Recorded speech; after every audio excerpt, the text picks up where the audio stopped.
All right, it is Thursday. Happy Thursday, everybody. And thanks for joining us for Flying Horse Farms Welcome Home webinar in May 2021.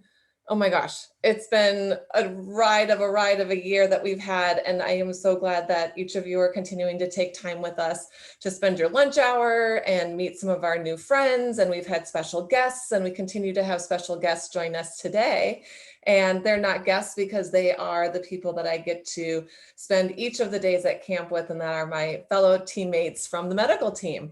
So as our guests and friends continue to join us, I've got team member Sarah, who's going to advance slides for us and walk us through. So you've got a visual of a couple of us happy campers on the side, but also you can read along and tune in, tune out, enjoy your lunch, or raise a glass of coffee, mug, cheer, or whatever your camp favorite bite is as we move through this. So special thanks also to a few of our board members and sponsors that have tuned in. We see you. We have got a couple of our alumni board members that have joined the call today. So we appreciate that.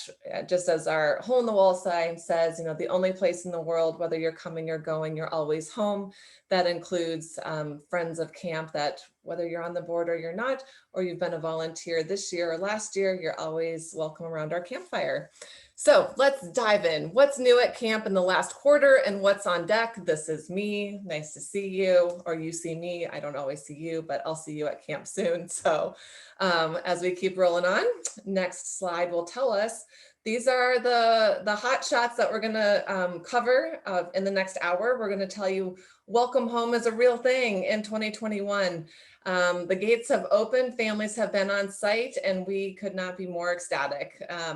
We're going to tell you who is making the magic happen to make the family camp safe. And then of course, the number one question that all of our friends ask us is, what can I do to help support camp?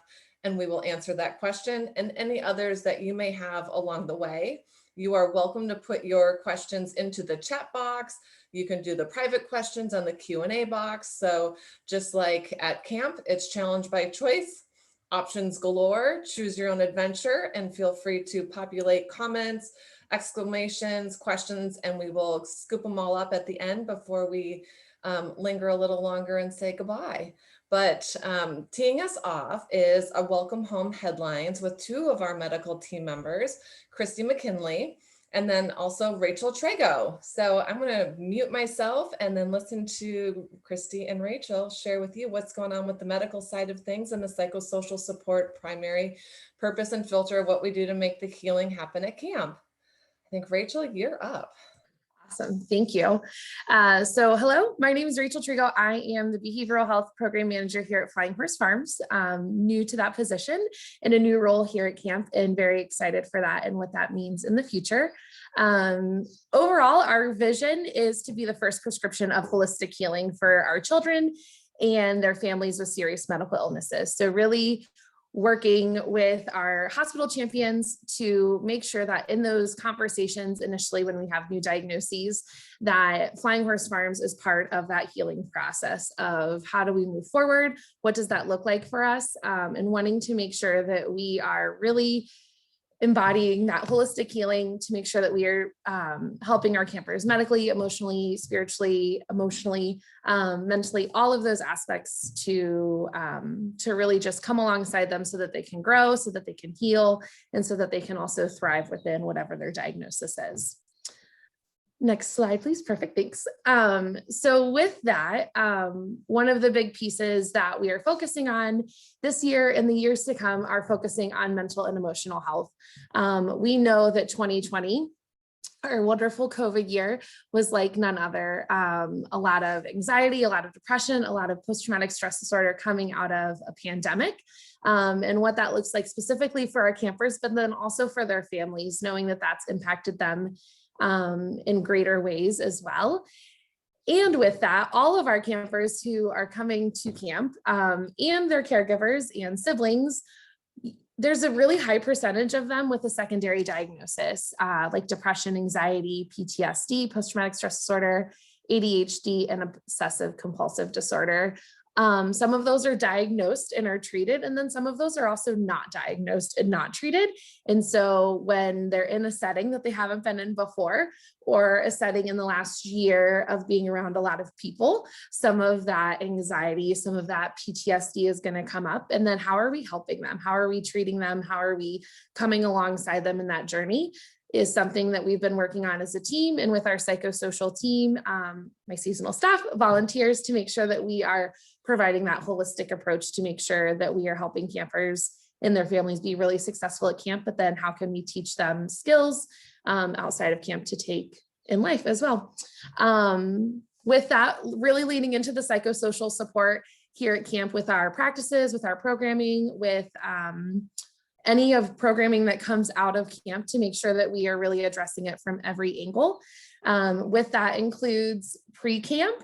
We, as the psychosocial team, really look at secondary diagnoses with mental health and make sure that we are equipped and that we are having conversations with families if they don't feel safe or if they have questions, to make sure that we're aware, but then also to make sure that our staff here at camp are equipped with how to handle any safety concerns or any mental health crisis that might occur. Another piece of that was hiring a behavioral health program manager, which is me. So what that looks like in camp, the next slide, please. Perfect. So how are we supporting our families from a mental health psychosocial approach here at camp?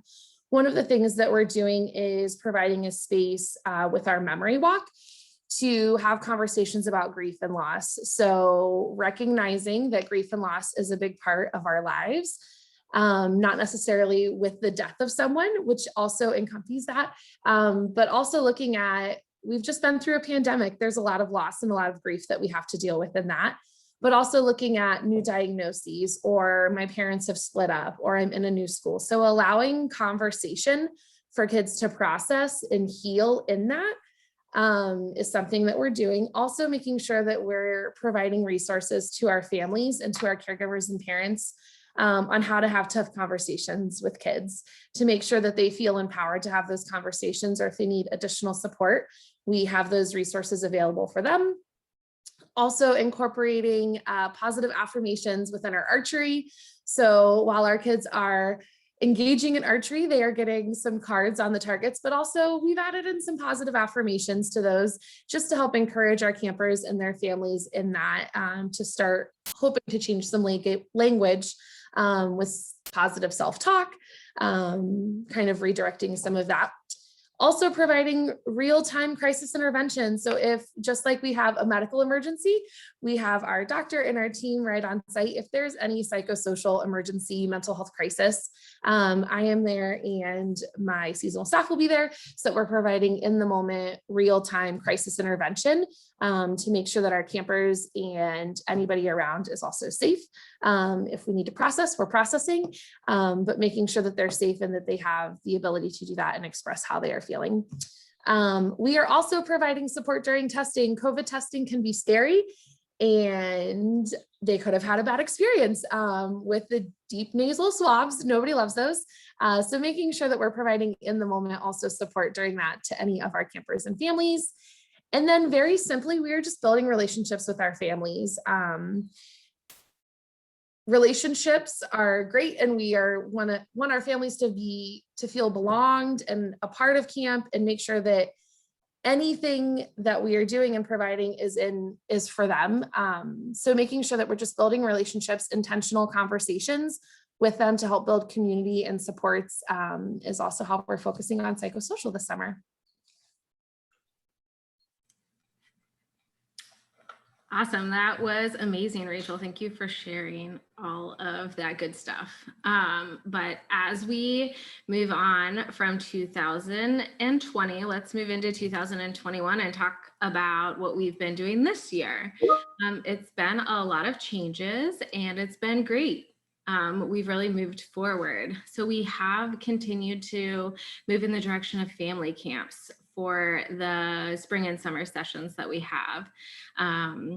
We've been utilizing, our theme is family vacation, because it definitely represents what we're trying to do, is give our families a vacation from their typical everyday life, and to be able to come to camp and again, get those outcomes that we've always strived for, to forget about your illness, to bond with your family, and to just be a kid again.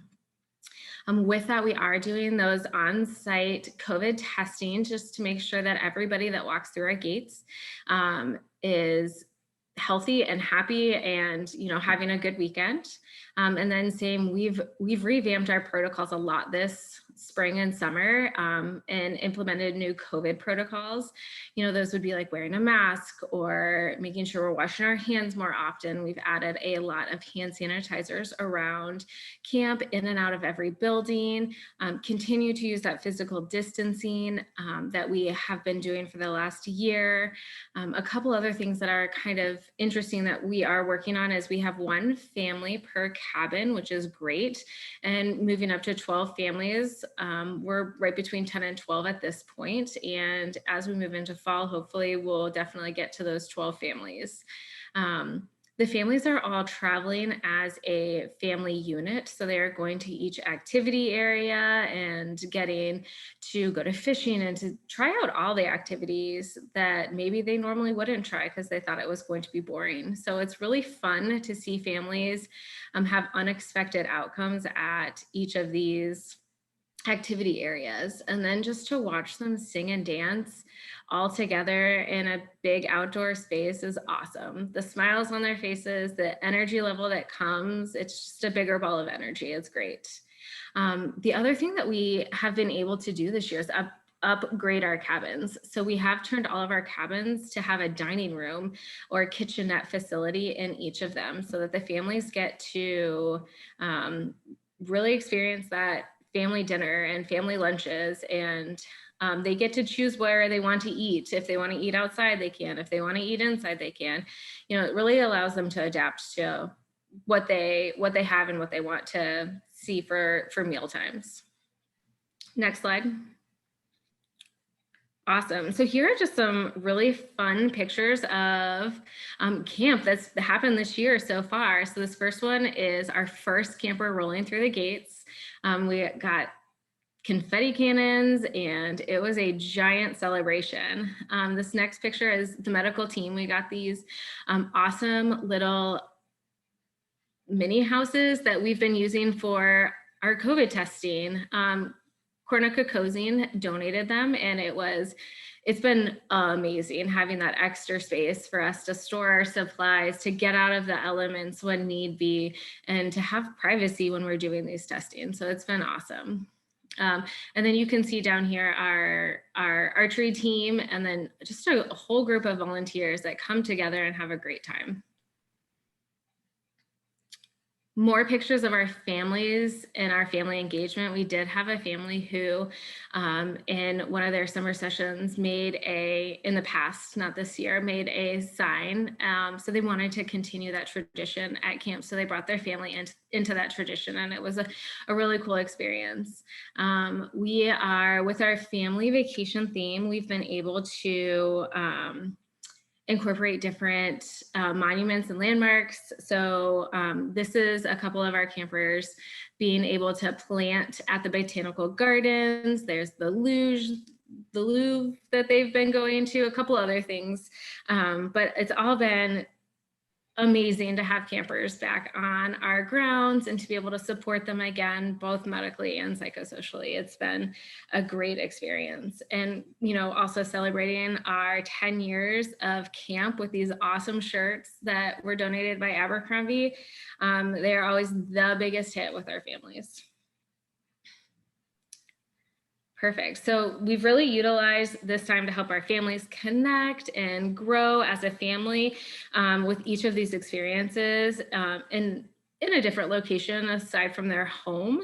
So as we move into the next slide, we are still providing the opportunity to be able to, the campers that can't be on our campgrounds due to different circumstances, we are still providing a virtual camp experience. We are able to deliver camp at home boxes. They have gone, the first or second round have gone out. We're doing 3 exciting clubs. That's cooking club, Space Club and Out of This World Club. Oh, I'm so sorry, Change the World Club.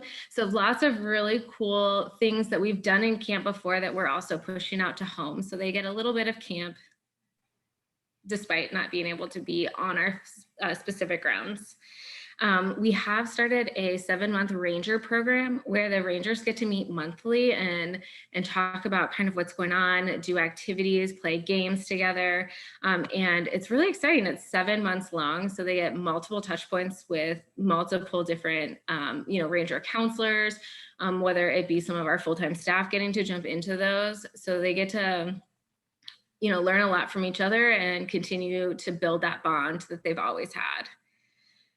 We're really excited to prepare for a possible AYA program this fall. AYA stands for Adolescent and Young Adult.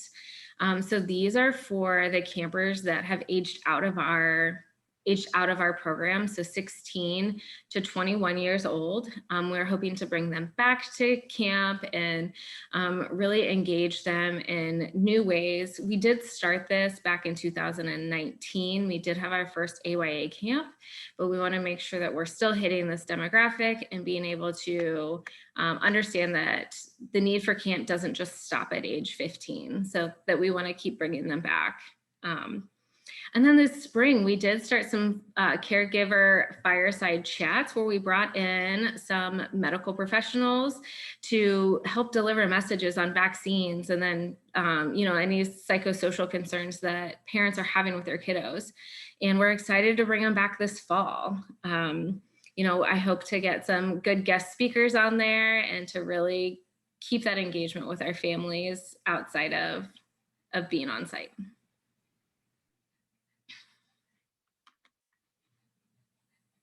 I'm going to pass it back to Nichole. And I will catch it. Thanks, Christy. Appreciate that. Thanks for passing the ball. I am so grateful that all of you that are tuning in are having the opportunity to meet our incredible medical team. When we talk about wanting to forget the illness, or when you walk through the hole in the wall, you can leave your illness at the gate and just be that kid. What we really are able to do and why that matters is because we've got the medical team completely integrated and really at the forefront of being able to remove all those barriers. And a lot of what is the AHA intentionality at camp, which many of you already know, is the fact of what's not happening is just as important as to what is happening. And so when you can walk through buildings and not see a clock on the wall or not hear a medication alarm or know that this might be your physician, your nurse, or your psychosocial support from the Purple People team, that they're not in scrubs. They don't have the stethoscope around their neck, and yet they can take your vitals and assess, and are you dehydrated? Are you about to have a behavioral reaction to something that you're not even able to identify or articulate? That our team is there to provide that wraparound and be available to make sure that everything stays joyful and present and in the moment. And that's always the goal for camp. So making the magic happen safely, we're going to dive in a little bit with a Q&A. And this is again where I'll be in the lead seat. As that talk show host that I always thought that I could be someday. This is about as close as it will get, but I can also do the best job possible with any questions that any of you might ask.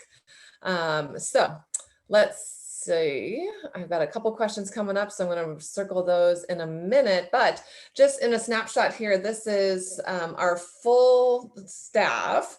That's year round, I should say. So we've got Christy heading up as our Director of Nursing and Medical Operations, which is why she could speak so clearly on all the various aspects and levers that makes camp possible.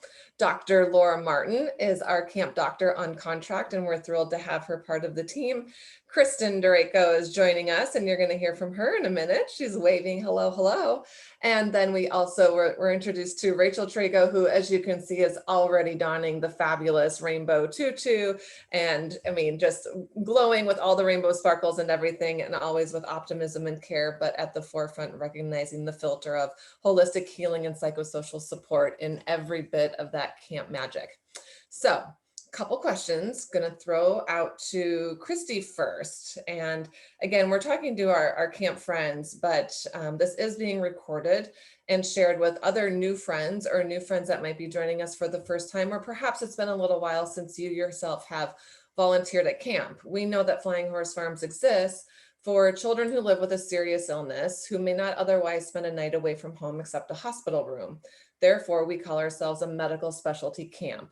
But we are continuing to prioritize the psychosocial, mental health, and behavioral health that we provide. And we can do that with the staff that we have, seasonal staff, the medical volunteers that include physicians and nurses that are diagnosis specific trained, child life specialists, psychosocial experts. There's an entire bench of individuals and healthcare providers in addition to these 4 folks. But Christy, for you, when we talk about the Wellnest being an urgent care in the woods, that Flying Horse Farms is a medical specialty camp. What does medical care really look like at camp, especially when there's a family camp? The caregivers are there, the parents are there. What do you mean you need a medical team? I don't understand. What is it that we're able to do up in Mount Gilead, down in Mount Gilead, in the middle of Ohio at camp because of you? Yeah, so that is a great question and one I get frequently. So what medical care looks like is it's all about preparation for us.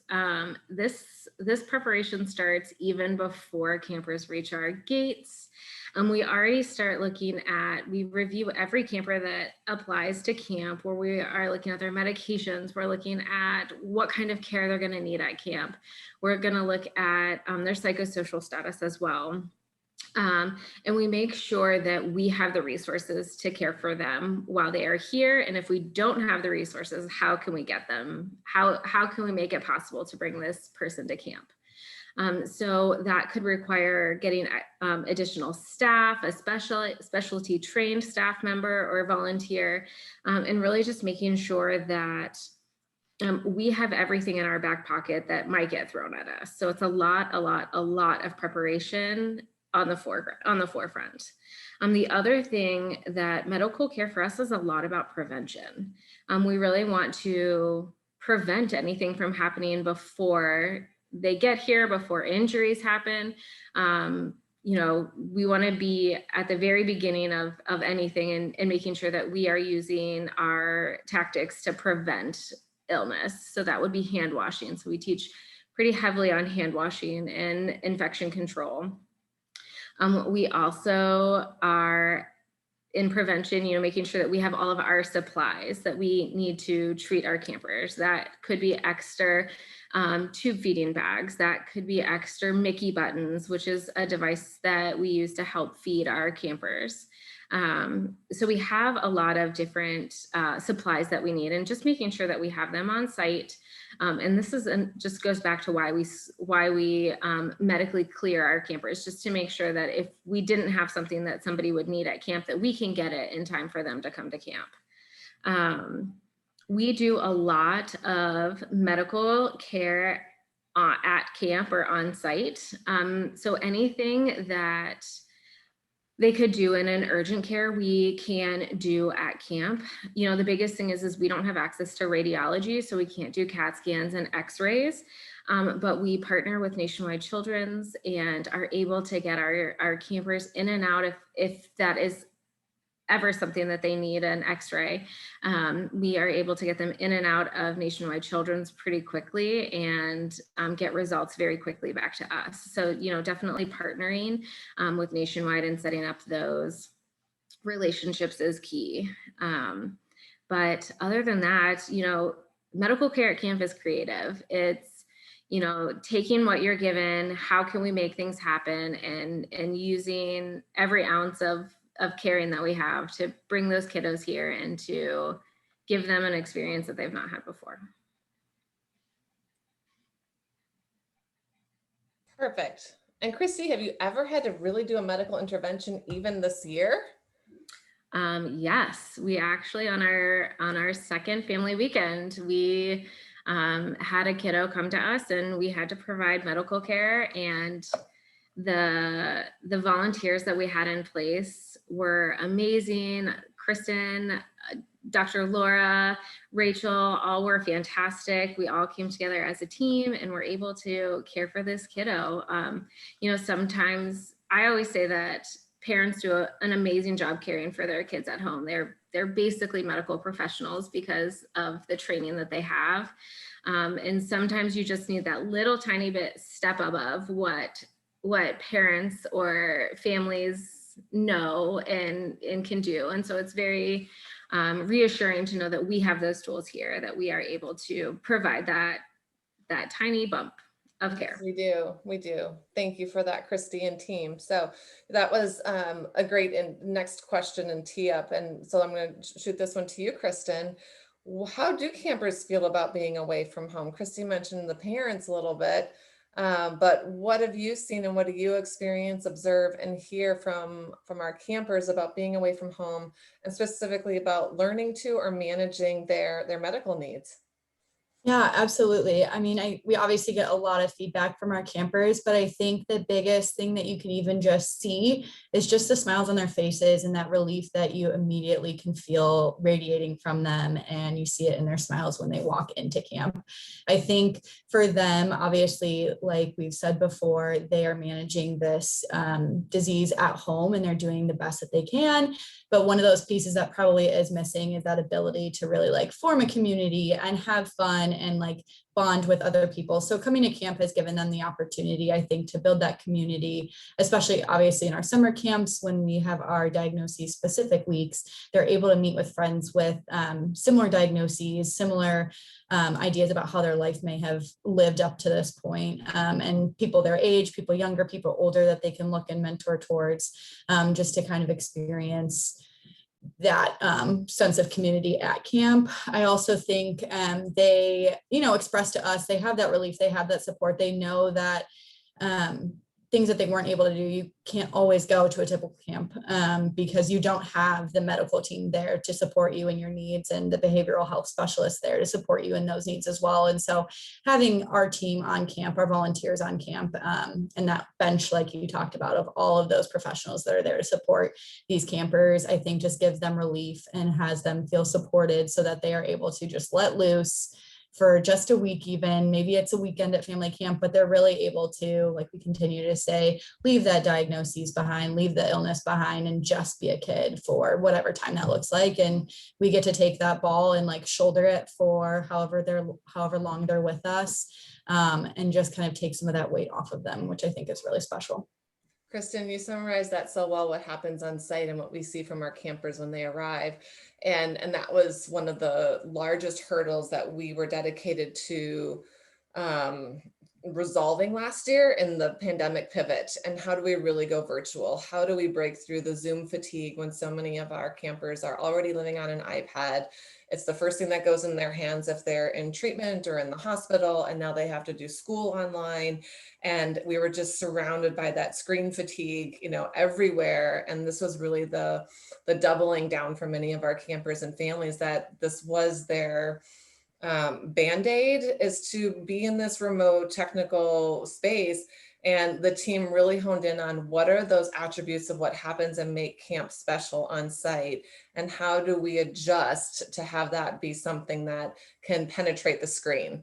And so having those intimate cabin chats that are diagnosis specific, that was important. Having the fireside chats for caregivers, that where is their outlet in the midst of all this, when there was no even backyard barbecue, physical distancing last fall or early over the holidays, and families still weren't getting together even though they felt like they could, and it was troublesome. So everything that you described is what we attempted to create through the virtual platform, and realizing that everything that Christy talked about with Camp in a Box was why we said we are dedicated to providing the camp connection and experience year round now. Nothing can replace the on-site healing and joy that happens. However, we realized there was a void of how special camp can be, and taking the best of and packaging that in a way, because life happens. That go bag is packed in the mudroom sometimes on the day of arrival day for camp, and the family or the child isn't able to come to camp, but we can always bring camp to them. So in the same way that you described how a camper adjusts or acclimates to having their medical needs met at camp. Kristen, are there skills that our campers are able to take home with them to meet their medical needs and autonomy and independence? What does that look like when we say, oh, we do camp at home? What does that mean for medical independence and autonomy? Yeah, absolutely. We obviously want to give these campers as much independence as possible. We want to be there to support them, and like I said, shoulder that weight if they want us to. But we also totally know that these campers have been dealing with this for a while, and we want to help them grow in that independence and let them do what they want to do with their cares. So, things that we work on with our medical team. Kids can come to camp and not know how to swallow a pill. And Rachel T has a lot of great little candies that she can help to really get you to practice swallowing pills. So maybe by the end of that week or the end of that weekend, you go home with a new skill that you weren't able to have at home. So swallowing pills, it seems so silly to, I think, a lot of us as adults, but really something that if you think back to it, it maybe just came, like, I don't know that you ever taught it, but sometimes when you have a whole pile of pills, you just don't really know how to handle that. So that's one thing.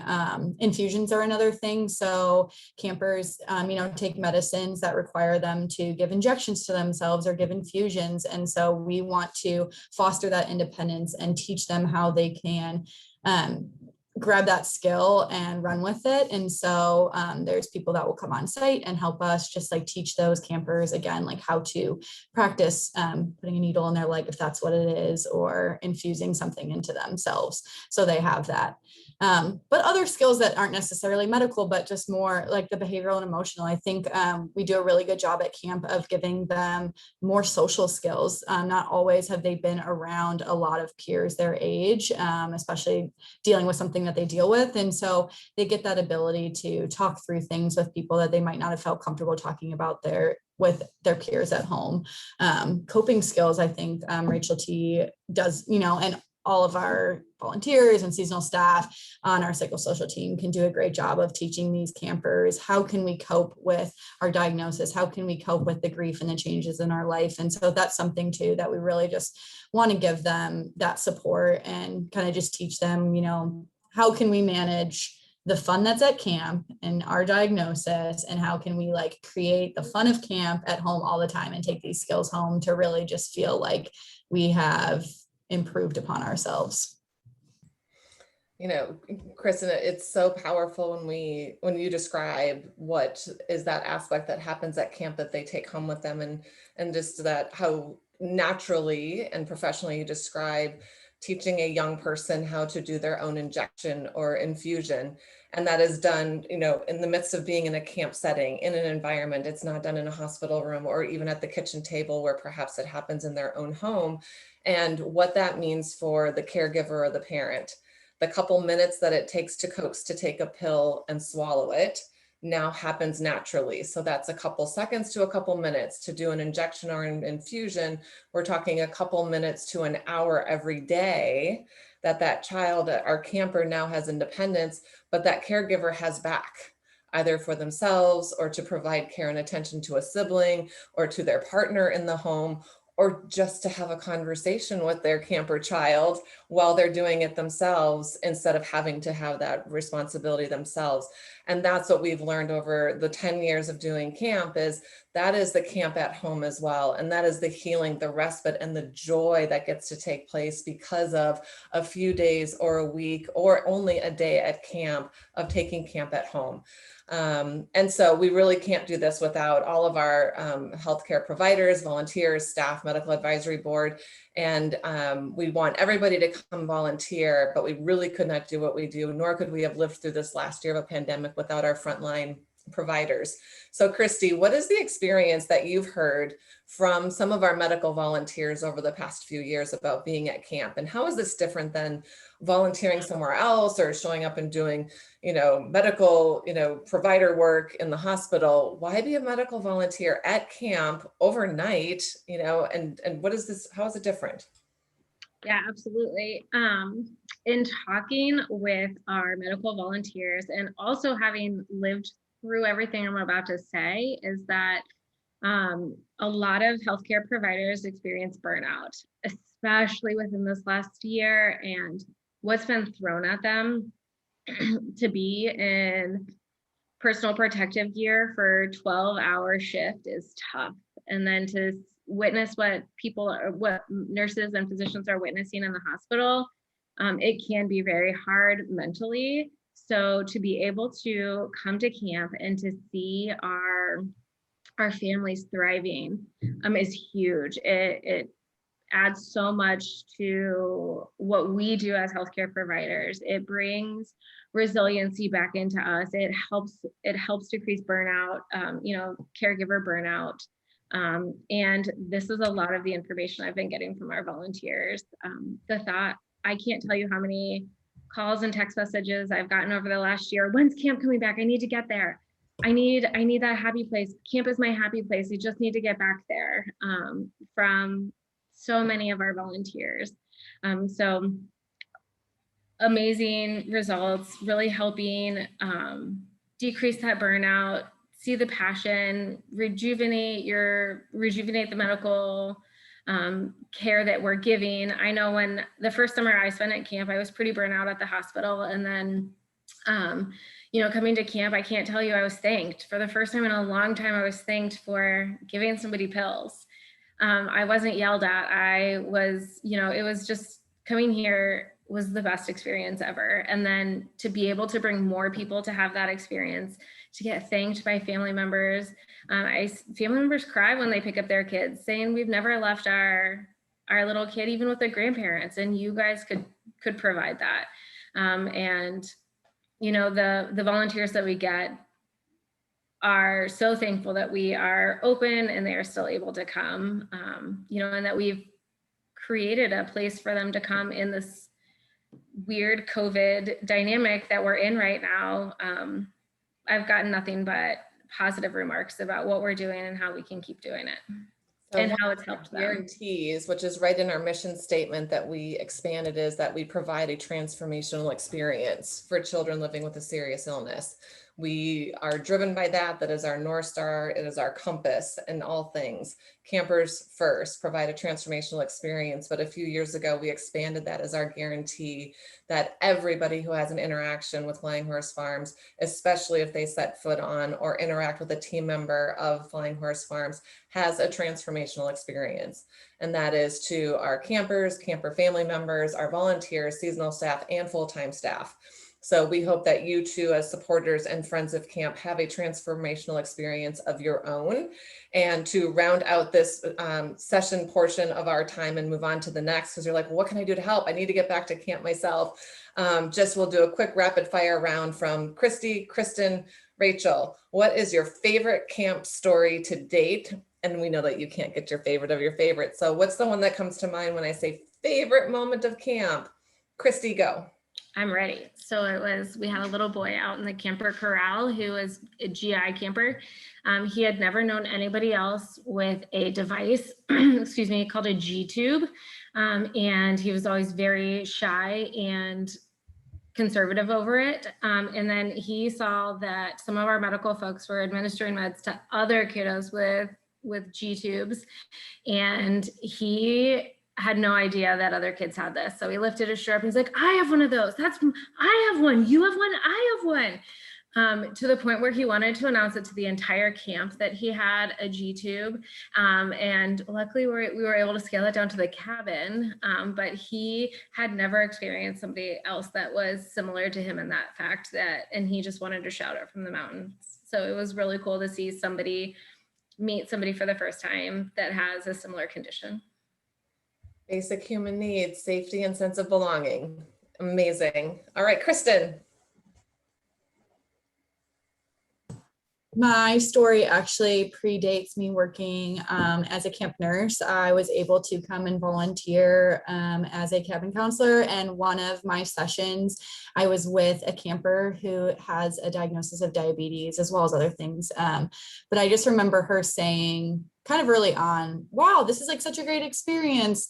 I've never had a sleepover. I've never been away from my parents before. And it didn't at that time because I didn't have, the nursing background that I do now to fully like understand and comprehend what she meant by that.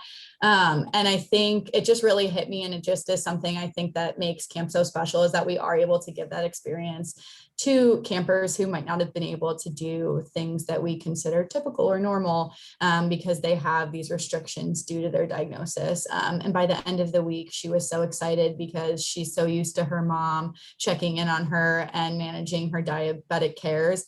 By the end of that week, we were doing it ourselves. And so she was like, I've never like not been attached to mom at the hip. And it really just for me showed me that, you know, she grew in her independence and in her strength within her diagnosis. And it really meant a lot, I think, to be a part of that. Awesome. Kristen, thank you for that. And Rachel, in your first 2 family camp Yes, sessions. I've had 2 family sessions. It's been great. I think about a conversation that I had with a camper and her sibling when we were at the sports court playing mosquito tag, which is great fun.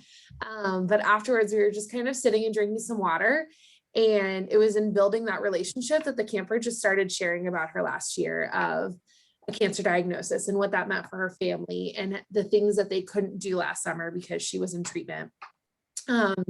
And then talking about like how she felt during that and then what it meant to then be at camp was just kind of a good picture of the magic that happens and the experience that we're providing for our campers and families to do things that they haven't been able to do in the past. And so I know that there are more stories to come, but that is just a conversation that stands out right now.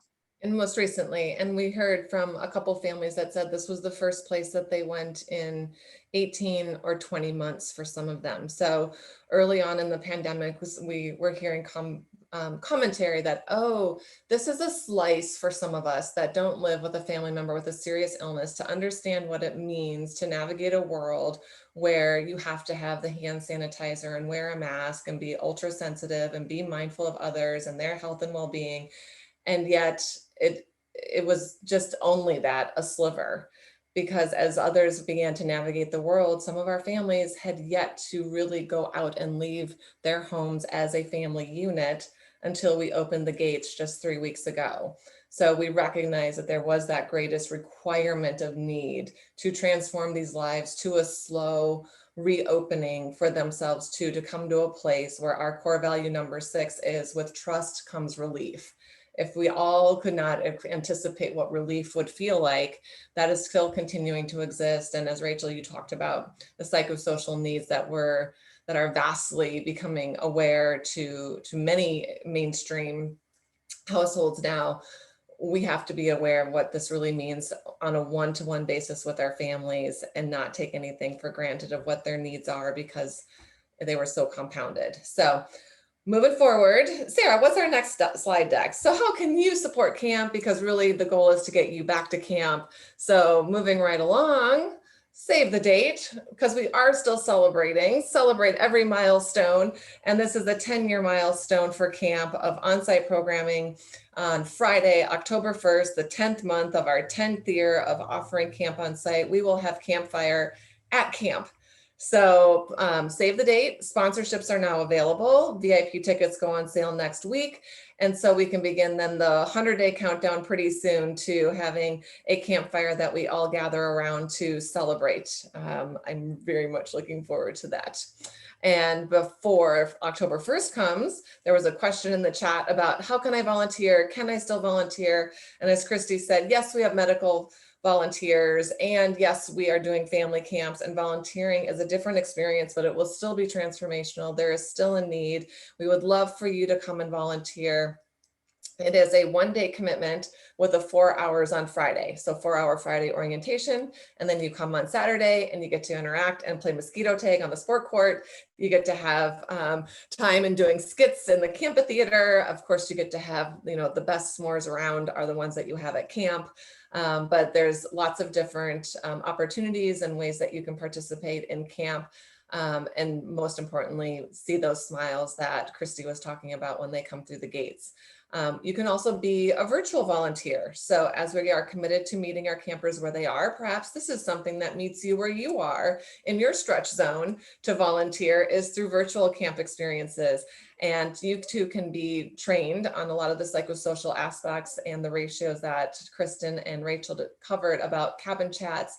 Maybe you want to participate in that chef club, and then virtual family camp weekend, because not all families can come to camp even. And so we have the individual camp or virtual camp experiences, but also a family camp coming up later this summer. So both, you can click on the website or reach out to Robert directly at robert@flyinghorsefarms.org. We would love to see you, and I will have a confetti cannon for you too.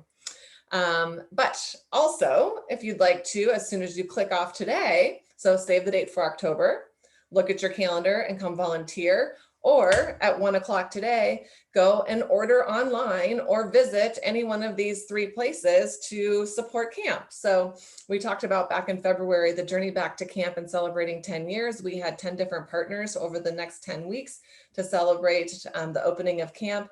And Rock Mill Brewery is opening up this weekend. They've been open for a couple weekends, but part of this weekend is $1 from every pizza sold comes back to camp. If you volunteered at camp, you know that day 2 or 3, our friends from Rhyme Time Popsicles come and deliver popsicles, but you can get it at the Center Street Market in Hilliard, where $1 from every strawberry popsicle purchase comes back to camp.